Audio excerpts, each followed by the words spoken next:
This photo was taken in 1997. I was got in my notes is on New Year's Eve, but I think it's actually the 30th of December it was taken. Marion, who's not in the photo here, is 8 months pregnant with Beck. Well, 7.5 months pregnant with Beck. And we're packing up everything we own to move to Sydney to go into ministry, so I could go to theological college. Although I had actually heard the call of God to go into ministry probably 10 years earlier, it was always this sort of thing that that was going to be, we'll wait for the time is right to go into ministry. And we had settled into a fairly comfortable life of waiting for the time to be right. But then all of a sudden, it went in a rush at the end because, I'd got the call that, yes, I'd been accepted. Yes, there was a place for us to live in Sydney, and we basically had a few months to organise ourselves, pack up and leave and head off into this new era. It was a whirlwind how quickly things changed at the end. I was chatting to somebody in the week who was saying that they felt a similar experience coming out of COVID. It's almost like we had this period of waiting for things to change so long. We'd pressed the pause button on so many things because of COVID that when actually we could press the play button again or the go button again, it happened really quickly. Did anyone feel that? That we went from being locked down only a couple of months ago to suddenly we're back. We're back. That there was a huge rush towards the end. I think this has been played out in the life of our church too. Before COVID, we were all planning to appoint a new minister. We had dreams. I can still remember the Vision Talk 2020 where we talked about all the stuff we're going to do, and then suddenly we were pressing the pause button. But it's almost seemed like, yes, that when we were able to press the play button again, things happened really quickly. That the JNC met, we've offered a call to Kevin. Christmas is coming and we're planning a huge Christmas. It's all happening, and then before we know it, it's going to be 2022. Kevin and the family will arrive, and we've got these hopes again. This rush at the end. This flow of activity. So how do we process this as people, but also as a community, of going through this time where we're sort of stuck in a holding pattern or a waiting pattern, and then suddenly we're able to go again. The plane's able to land or take off, or whatever that seems to analogy that I'm trying to use. Is there a biblical narrative that sort of can speak to us about this experience? Well, yes. Yes, there is. And that's why we looked at Joshua, strong and courageous Joshua.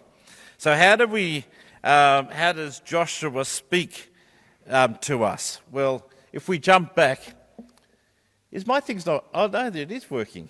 I was about to say, I'm not sure if it's working on the live stream. It is. If we jump back to Exodus chapter 3, we find that God is speaking to Moses in the desert through the burning bush, and God says, look, I've heard the cry of my people. I'm going to rescue them, and I'm going to bring them out of the hands of the Egyptians and to a land which they've been promised, a land flowing with milk and honey, a good and spacious land. So that was the promise. That was the vision that got cast way back in the Moses time, Exodus chapter 3.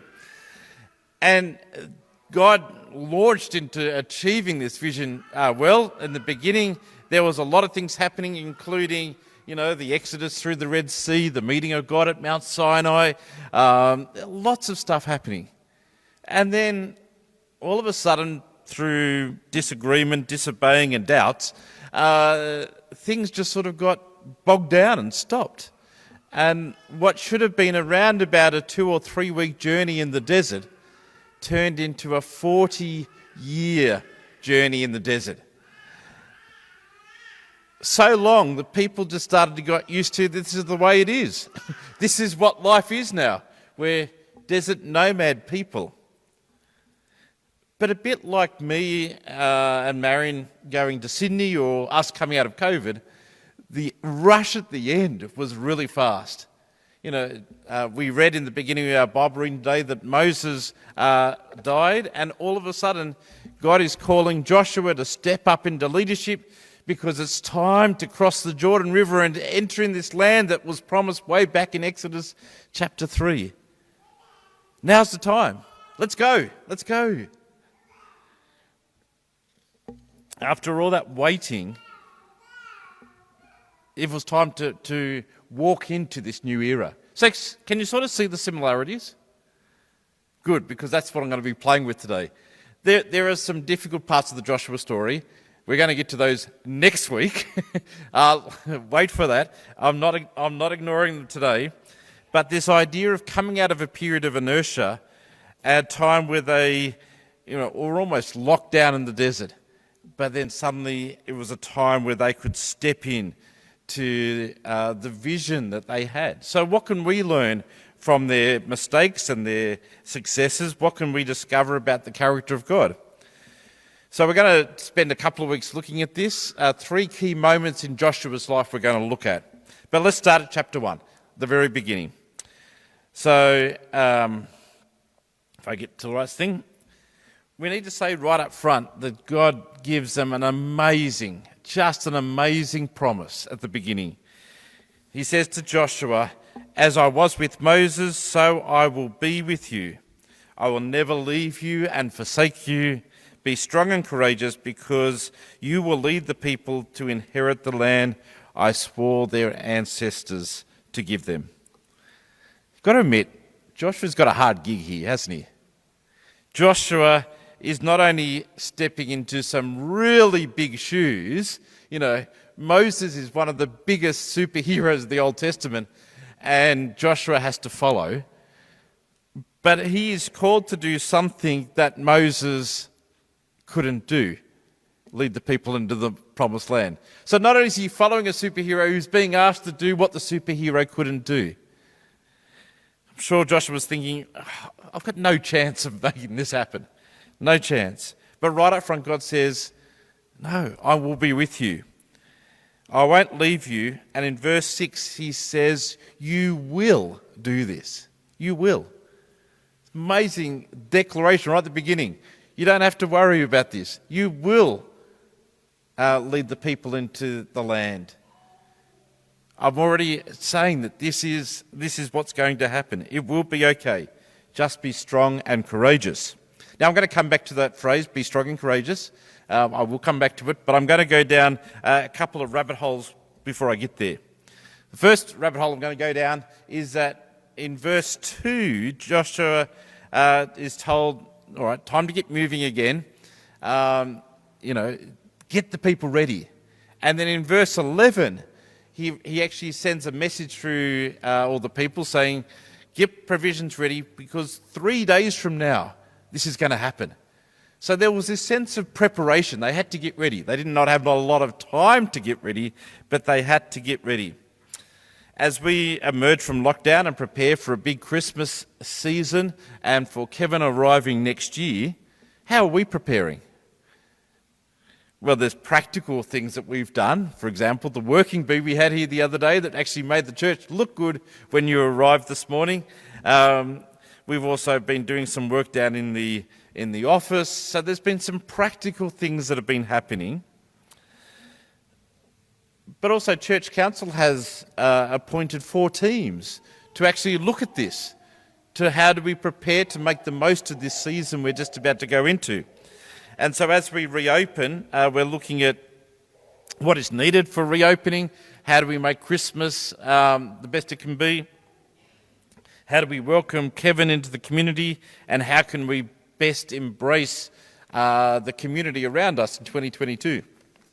And I'm actually hoping that some of those teams might have a chance to, feed back some ideas of what they're working on over the next few weeks to show you that as a church, we are trying to do some preparation.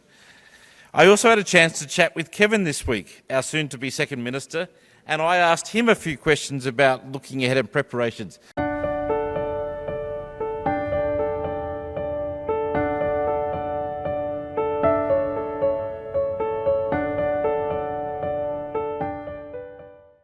Past 18 months has been a time of transition and new learning for me, for my church, as it would have been any community. And it's difficult time for us, particularly starting online streaming service without much experience. That probably was the most challenging thing, and but at the same time it was most rewarding thing that having online service in system that we were able to reach out more than just church community.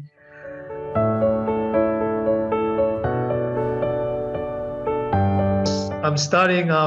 We'll be being with you at Turramurra. That's the main thing. I hope our nation, our world, we will continue to find the way to move beyond these pandemic challenges. We will learn how to live with it. I hope we and our loved one will continue to stay safe and healthy. And particularly in my family, my dad was diagnosed. He had cancer at the beginning of pandemic last year. He started chemo, and it was quite challenging time for my family. And amazingly, he made a good progress, and I'm hoping he will continue to get better next year. And of course, I'm excited to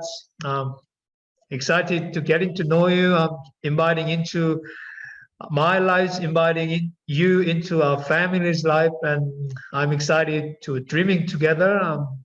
Dream for building a church which can be stronger and more courageous. Thank you.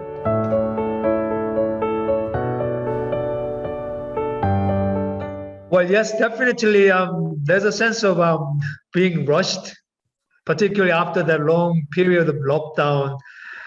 I did not have much opportunity, particularly say goodbye, say farewell to my congregation members. In fact, I only just started last few weeks. I have made like list for visiting, list for the having coffee, and I believe good finishing is as important as good starting, good beginning.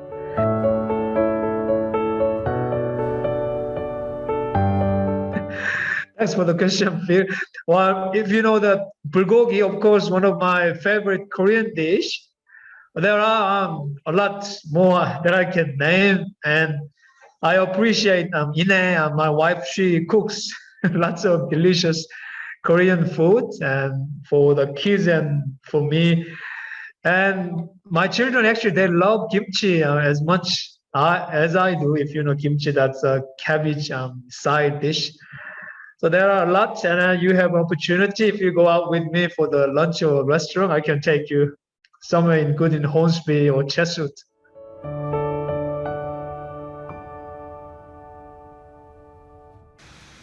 So just to recap where we're up to here, after years of being bogged down in the deserts, things were beginning to open up again for the Israelites. They were asked to get ready and to work out the practical things needed to move into the vision that God had given the people and Moses all those years before.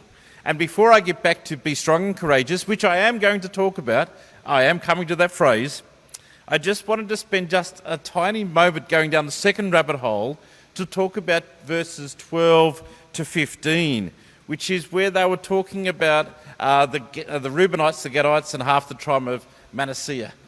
What was that about? Did you hear that in the reading and go, what are they talking about? Well, you need to look at the map of Israel after they moved into the Promised Land. And what happened is that they split up the 12 tribes of Israel, and they basically gave them different parts of the land to live in.